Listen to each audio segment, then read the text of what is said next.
Hello students, good morning. Myself Jeevan Bogal, lecturer, political science, government model higher secondary school boys Udhampur. आज इस session में मैं आपका welcome करता हूं। और पिछले सेशन में हमने पढ़ा था भारतीय constitution, it's definitions and need. तो आज के नए सेशन में हम पढ़ेंगे, आज का टॉपिक है composition of constituent assembly of India. तो इंडियन को भी अपने देश के लिए नया कॉन्स्टिट्यूशन ड्राफ्ट करना था। उसको बनाने के लिए उनको सबसे पहले एक कॉन्स्टिट्यूएंट असेंबली कॉन्स्टिट्यूट करनी थी। तो उसी की कंपोजिशन के बारे में आज हम डिटेल में पढ़ेंगे। तो composition of constituent assembly of India on 16th of May 1946 the Constituent Assembly of India was constituted under Cabinet Mission Plan। जो इंडिया की कॉन्स्टिट्यूएंट असेंबली थी वो कैबिनेट मिशन प्लान के तहत 16 मई 1947 को बनाई गई थी।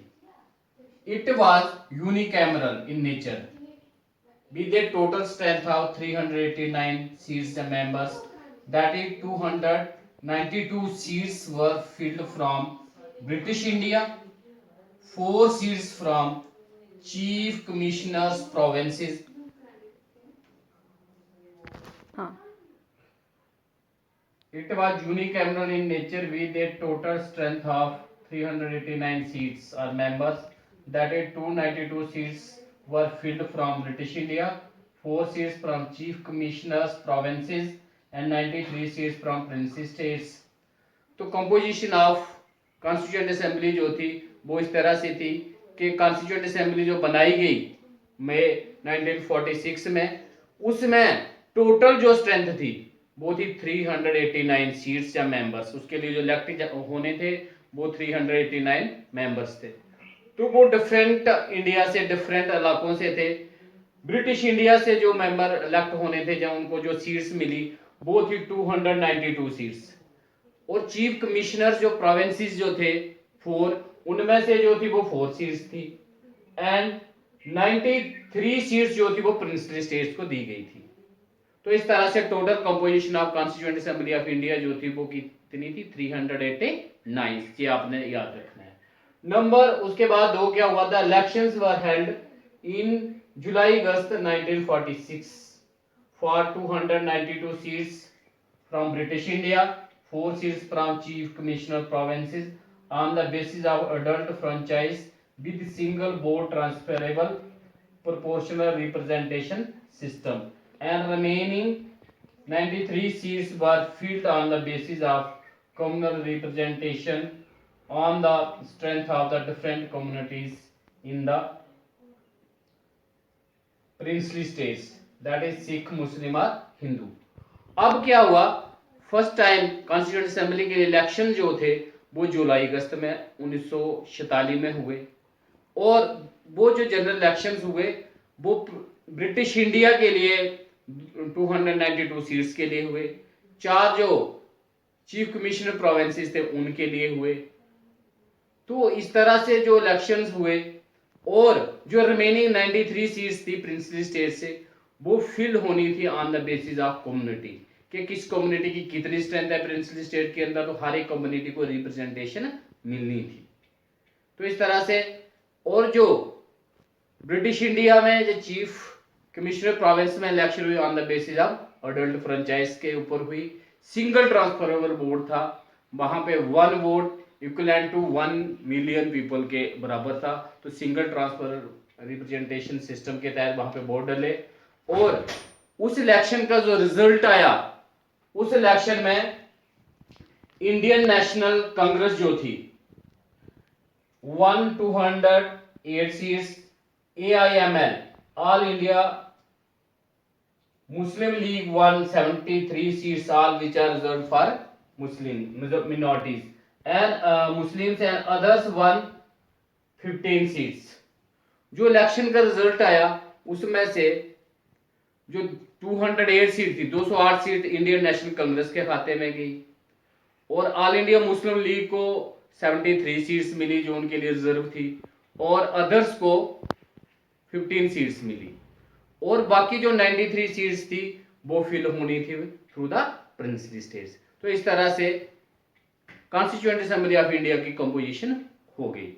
और on 9th December 1946 the Constituent Assembly of India was founded, and the first meeting of the first session held on 9th of December 1946, in which all 73 members of AIML, All India Muslim League, boycotted by demanding separate Constituent Assembly of Pakistan for Muslims।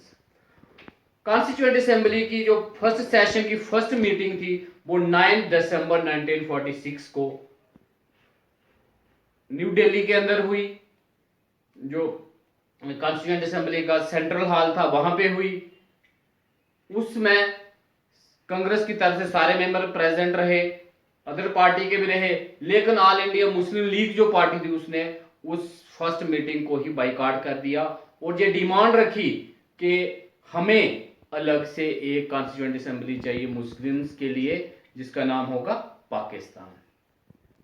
ठीक है, इसके बाद क्या हुआ? The first meeting of constituent assembly was chaired by doctor Sachchidananda Sinha of Indian National Congress as first temporary chairman, and on 11th of December 1946 Dr. Rajendra Prasad, Indian National Congress, was elected as permanent chairman, and H.C. Mukherjee and V.T. Krishnamacharya was elected as two vice president of the Constituent Assembly। तो क्या हुआ?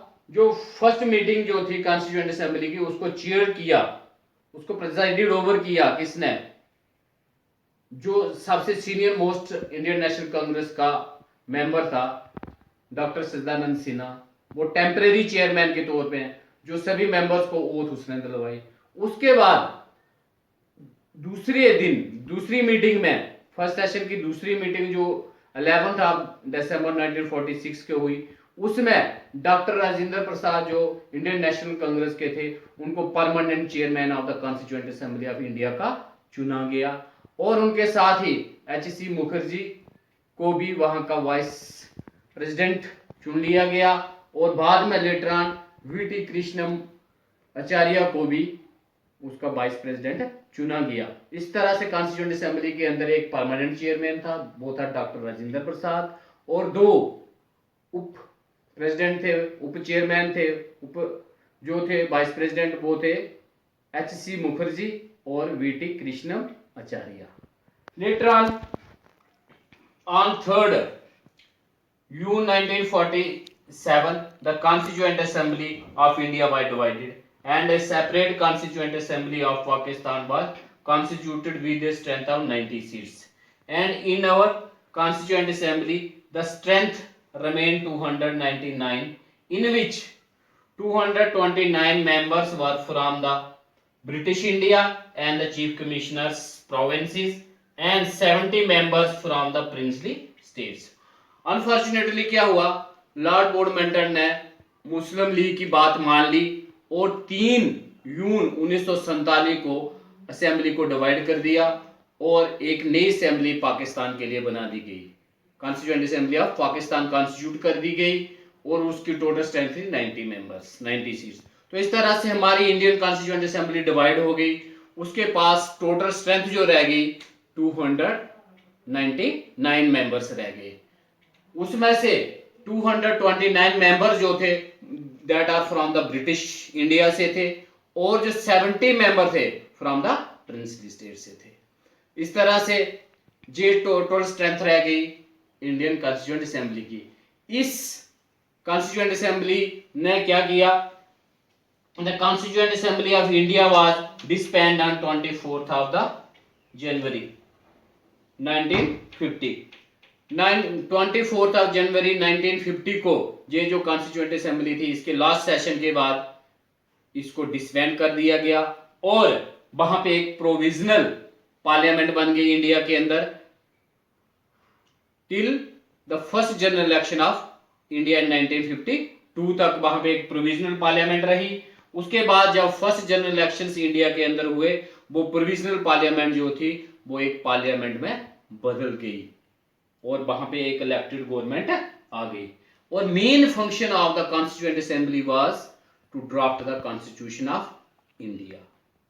तो this is all about the composition of constituent assembly कि constituent assembly बनी कैसे, कैसे बनाई गई, उसमें टोटल कितनी स्ट्रेंथ थी, ब्रिटिश इंडिया से कितने थे, चीफ कमिश्नर प्रोविंस से कितने मेंबर थे, प्रिंसली स्टेट से कितने थे। फिर उसको जब डिवाइड किया गया, पाकिस्तान की अलग से कॉन्स्टिट्यूएंट असेंबली बनी, तो इंडिया की असेंबली रिड्यूस हो गई, कितनी रह गई, उसकी क्या स्ट्रेंथ थी।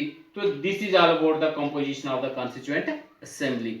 और मैं उम्मीद करता हूं कि आप इसको ध्यानपूर्वक लर्न करोगे और इससे जो क्वेश्चन आपको आएंगे बहुत सारे very short answer type question इसमें से आ जाएंगे आपको। और एक क्वेश्चन आपको 4 नंबर का भी आ सकता है, वो ये है कि आज के लिए मैं होम असाइनमेंट आपको दे देता हूं, तो जरा नोट कीजिए उसको।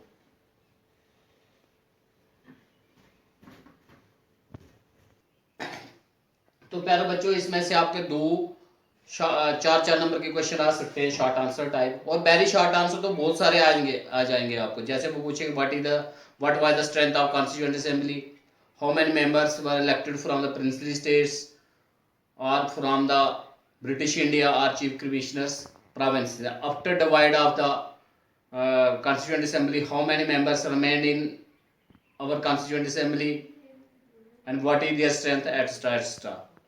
उसके बाद पहला क्वेश्चन आपको आएगा what was the composition of constituent assembly of India. ये फर्स्ट क्वेश्चन आपको आ सकता है 4 नंबर का, what was the composition of the constituent assembly of India. या फिर उसी का क्वेश्चन अल्टरनेट पूछ सकते हैं, how the constituent assembly of India was constituted, कि इंडिया की कॉन्स्टिट्यूएंट असेंबली कैसे बनाई गई थी।